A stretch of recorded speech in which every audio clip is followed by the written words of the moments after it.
For the last day, yesterday and today, I've been teaching people according to type. And I've never taught all 4 types that way. And yesterday was an energy day, and there were approximately 10 manifestors, and there were about 40 plus generators. And this morning were the projectors, and there was over 20 of them. And here you. And the fact that there are limited numbers is really what you are. If I have a room full of 100 people, chances are that one of them will be a reflector. And of that room full of 100 people, that one reflector operates totally differently than everybody else. Now, I know you've been told things about what it is to be a reflector, and you've been told about reflector strategy, but I want to take you into something much deeper. First of all, I want you to understand something very simple. All other types, whether they have open centers that are white or not, they're not like you. They're not like you. They have no idea whatsoever who you are.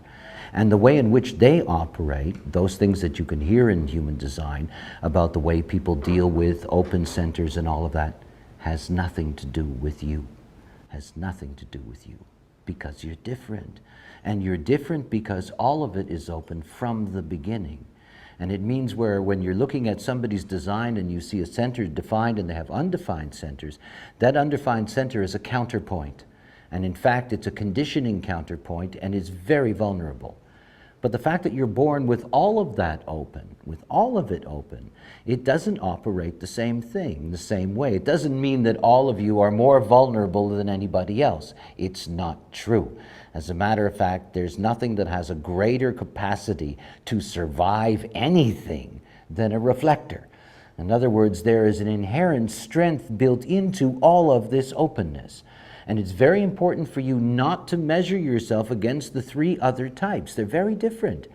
You really are the alien, pardon me, but it's true. You really are the alien in the mix. And the difficulty is that from the moment that you came into the world, you were conditioned to be like everybody else. And you're not like everybody else. And because of that, you've taken layers and layers and layers of conditioning and have made that your life. And it's not what your life is, and it's not who you are. What I hope I can do for you, because I've rarely had a chance, after all, I'd have to have a room of 400 people just to get to 4 reflectors. Here's a real opportunity for me to tell you things that I never have the time to tell reflectors. Everything, obviously, in your design is open, but I want to start here. I want to start with the sacral center, this center here. The sacral center is the dominant theme of life on the planet. 70% of all human beings are generators. These are people that have this center colored in, have it fixed and defined. This is an exceedingly powerful motor, and it sets the pattern of what life is, literally. Now think about what happens to you when you come into the world. I'm not talking about the adult. I'm talking about the child and how it starts right at the beginning. The moment that you come into the world, the expectation of the majority is that you are here to be an energy type.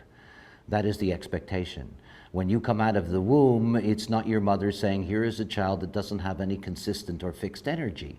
As a matter of fact, it doesn't, because of course all of those white centers, whenever you take energy in, you amplify it.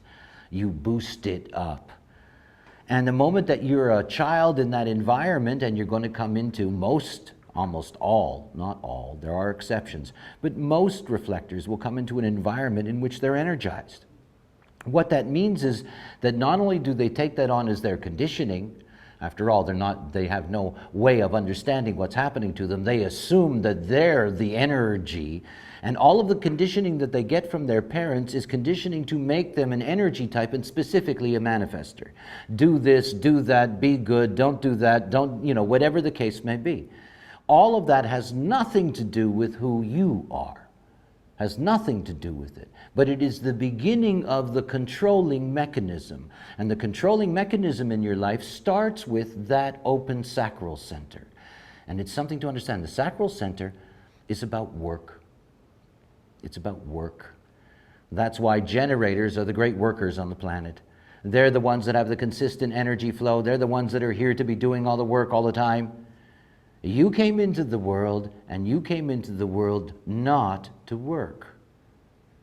I mean, you came into the world not to work. Now, I don't mean that you don't do things in your life. I'll explain that. But you're not here to labor. You're not here to be an energy being. You're not here to have that kind of work. And remember that you can always be a super slave. A super slave. Generators are slaves. You, with an open sacral center, you can become the super slave. And of course, being a super slave is deeply exhausting. I mean, it's deeply exhausting. You're not built for that. But that's the way you were conditioned from the beginning, and the way you were conditioned is to be controlled. To be controlled. Now, it's one of the first things for you to recognize about the nature of who you are, is that nobody has a right to tell you what to do. And nobody has a right to control you. Nobody. Nobody. And particularly when it comes to what you do. What you do is constantly being controlled by others. But what you do is something that specifically has to be your decision, and I'll talk about that decision-making process in a while. But I want you to begin to understand that from the moment that you came into the world, you were being conditioned not to be the alien, not to be the unusual, not to be the special, because you are. You were conditioned to be like everybody else.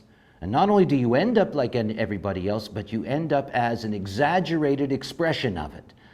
And in the end, of course, you feel totally controlled by everybody and everything around you, and you don't seem to have any true identity or true direction of your own.